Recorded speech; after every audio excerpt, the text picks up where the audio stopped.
Let's go live to Israel, where U.S. President Joe Biden is holding a joint news conference with Israel Prime Minister Yair Lapid. It's the second day of President Biden's trip to Israel and his tour of Middle East as president. The Prime Minister of the State of Israel will now make his statement, followed by the President of the United States, after which we will take questions from the media. Prime Minister Yair Lapid, the floor is yours. Thank you, Mr. President. In March 1965, on Dr. Martin Luther King's famous march from Selma to Montgomery, walking beside him in the front row was a Jewish rabbi, Rabbi Abraham Joshua Heschel. When he returned home that day, Rabbi Heschel wrote in his diary, "Today I felt my legs were praying." In the state of Israel, Mr. President, our legs pray every single day. Nothing is in our lives is taken for granted. My father was a Jewish child in the Budapest ghetto, hiding from those who tried to kill him. The fact that I am standing here today did not happen by itself. We learned the lesson, Mr. President, at all times. Israel must be strong, free, and safe, with a powerful army that can defend our citizens. Be it Joshua crossing the Jordan River or Dr. King crossing the Alabama River, the principle is the same. If you want your independence, your hands must defend you and your legs must pray for you. You must march fearlessly towards the river. This past year, with Russia's unjustified invasion of Ukraine, with the Iranian nuclear threat becoming more dangerous, and with the threats of terrorism worldwide, we were all reminded of something. In order to protect freedom, sometimes force must be used. Nobody wants that, but neither can we shy away from it. On the side of terror stand people who will not hesitate to exploit any weakness, people who do not play by the rules. Those of us who are fortunate enough to be born free people sometimes do not understand the intensity of the hatred behind the attack on democracy. What did we do to them? What makes them crash planes into skyscrapers in New York and fire rockets at kindergartens in the city of Sderot? The answer is fear. What scares them the most is that their citizens, their people, can see us, can see our quality of life, the dynamism and creativity of our economy, the rights of women and the LGBTQ community, freedom of religion, freedom of speech. Our way of life is what threatens them. It's what makes the Iranian regime develop its nuclear program. Hezbollah aim its missiles at us, and terrorist organizations worldwide send suicide bombers. They want to destroy the only Jewish state in the world. We will never let that happen. Words will not stop them, Mr. President. Diplomacy will not stop them. The only thing that will stop Iran is knowing that if they continue to develop their nuclear program, the free world will use force. The only way to stop them is to put a credible military threat on the table. You have said many times, Mr. President, that big countries do not bluff. I completely agree. It should not be a bluff, but the real thing. The Iranian regime must know that if they continue to deceive the world, they will pay a heavy price. Here in the Middle East, we have an alternative now. It is growing and gaining power. We are creating an alliance of moderate countries that believe in peace, that believe that our children deserve the opportunity to live a better life. from here, from Jerusalem, the eternal capital of the state of Israel, you will travel to Saudi Arabia. Your visit to Saudi Arabia is important for Israel and for the entire region, for our security and for the future and prosperity of the Middle East. We send with you to all the nations of the region, including, of course, the Palestinians, a message of peace. Israel wants peace and believes in peace. We will never yield an inch of our security. We are obligated to be cautious at every step, but to any country, any nation that wants peace and normalization with us, we say, Ahlan wa sahlan, shalom, welcome. Mr. President, you will meet with the leaders of Saudi Arabia, Qatar, Kuwait, Oman, and Iraq. I would like you to pass them all a message from us. Our hand is outstretched for peace. We are ready to share our technology and experience, ready for our people to meet and learn about one another, ready for our scientists to collaborate and our businesses to cooperate. The book of Psalms says all of this in one verse. Chapter 29 reads, Hashem oz la'amo yiten, Hashem yevarech et amo b'shalom. The Lord will give strength to his people. The Lord will bless his people with peace. If we are strong, if we are determined, if the word understands that we will not hesitate to defend ourselves and our values, peace can come. Mr. President, our relationship runs deep. It crosses party lines. It connects not only our governments, but also our peoples. This friendship is one of the cornerstones of Israel's national security. It is moving, and it is certainly not taken for granted. Throughout all your years in public service, you were one of the chief architects of this relationship. For that, you have the everlasting gratitude of the people of Zion. Thank you, Mr. President. Well, thank you very much, Mr. Prime Minister. An eloquent statement. I'm honored to be back here in the capital of Israel. As I said yesterday, I've met with every prime minister since Golda Meir. It was a pleasure to be able to spend some time with you today and to get to know you better.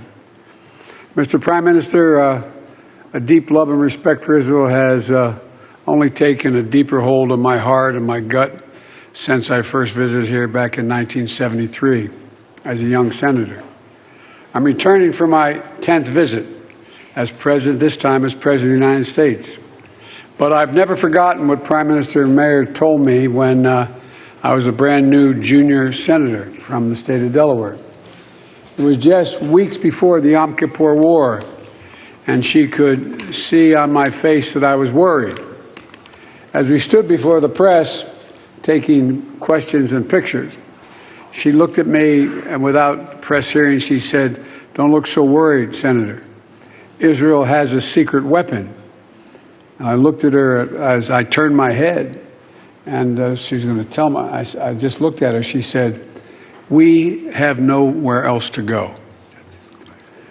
I'll never forget what she told me. That was nearly 50 years ago. 50 years ago, the threats then were real, and the threats to Israel remain real today. The scourge of anti-Semitism still marches around the world. We must never forget the horrors which an unchecked hatred can lead. And that's why I immediately, when I returned, I wanted to visit Yad Vashem. When I landed yesterday, to bear witness, to remember, to renew our vow of never, never again. At the same time, the Israel of today is not the Israel of 50 years ago. You've cultivated new resources, capabilities, new relationships, including a growing integration with neighbors in the region. You have new tools that keep Israel strong and secure. You have an ironclad commitment from the United States of America to Israel's security, an ironclad commitment. We'll make sure that Israel can defend itself by itself. When I was vice president under President Obama, we passed a record-setting agreement for Israel's security, $38 billion over a 10-year period. And I was proud that last year we also provided an additional $1 billion to replenish Israel's Iron Dome supplies, making 2022 the largest single year of military assistance that Israel has ever received. Yesterday, I viewed some of Israel's Iron Dome technology, as well as a very promising new Iron Beam technology, a laser-enabled missile defense system. These technologies and advancements are critical. They're critical because every rocket that is intercepted is a potential life, perhaps more, that has been saved. And as we move forward together, partners in both security and in innovation, the United States and Israel defense sectors will cooperate in new high-energy laser weapon systems that can defend Israeli lives as well as lives of American service members. Israel and the United States also stand together to defend fundamental values and underwrite global security, prosperity, and freedom, not just for us, but for many around the world. And Putin's assault on Ukraine is a challenge to the peace and stability everywhere in the world. Putin's war must be a strategic failure, and the free world must sustain our resolve to help Ukraine defend its democracy. The United States will continue to support Ukraine and the Ukrainian people who have been devastated and displaced by the Russian violence. Today, you and I also discussed America's commitment to ensuring Iran never obtains a nuclear weapon. This is a vital security interest to both Israel and the United States, and I would add, for the rest of the world as well. I continue to believe that diplomacy is the best way to achieve this outcome, and will continue to work with Israel to counter other threats from Iran throughout the region, including support for terrorism, ballistic missile program that continues, and the proliferation of weapons to terrorists and proxies like Hezbollah. We'll also continue building on the Abraham Accords, which I strongly support because they deepen Israel's integration into the broader region and establish lasting ties for business, cooperation, and tourism. We've just completed the first Leaders Summit among Israel, India, the United States, and the United Arab Emirates to deepen the economic ties between the Middle East and the Indo-Pacific, to create new partnerships, to tackle global challenges like food insecurity and clean energy technology. Regional integration is also the goal of the historic Negev Forum, which took place here in Israel this past March. Israel's integration in the region, Israel's peace with its neighbors, these are essential goals. Tomorrow, I'll be the first American president to fly from Israel directly to Jeddah, Saudi Arabia. That represents important progress.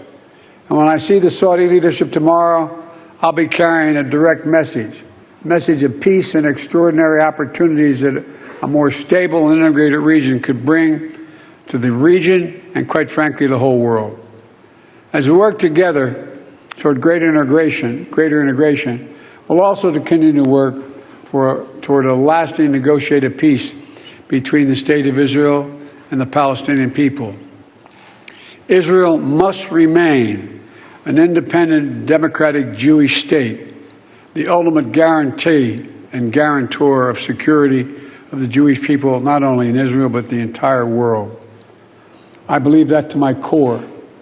And the best way to achieve that remains a two-state solution for two people, both of them who have deep and ancient roots in this land, living side by side in peace and security. Both states fully respecting the equal rights of their citizens, both people enjoying equal measures of freedom. And any more that takes us further from that outcome, I believe anything is detrimental to the long-term security of Israel. Prime Minister Lapid, Israel and the United States are natural partners because we share the same values. Our people share the same innovative spirit, the same determination to preserve and persevere through every single challenge. That's why we're launching a new high-level strategic dialogue on technology that's going to help Israel and the United States harness critical and emerging technologies and apply them to issues that matter most to our mutual futures. So thank you, Mr. President, for welcoming me back, for fostering the enduring bonds and continuing them that link the people of Israel and the United States. That's what this business is about, affirming those ties that stretch back to just 11 minutes after Israel declared statehood, when the United States became the first country in the world to recognize Israel. And I assure you, it will be the last country in the world ever to walk away from Israel. Ties that have grown deeper and broader with each passing year and now encompass a 21st century partnership, one grounded on ageist values and looking squarely at the future. We're here to stay, Mr. President, Mr. Prime Minister. Like it or not, we're with you. There's no way out. I want to thank you very, very much for your hospitality. And I mean from the bottom of my heart that your security, the security is going to determine the security of Jewish people around the world for the rest of the world. It's critical. And we're in it with you. Thank you. Thank you very much, Mr. President. And before we move on to the question, there is a technical change on the stage.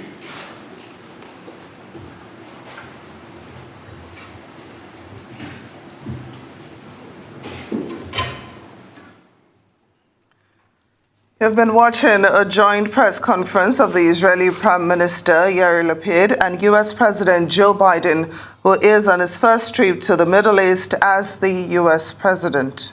The Israeli Prime Minister began the conference by condemning Russia's invasion of Ukraine, likening it to terrorist organizations who seek dominance through the use of fear.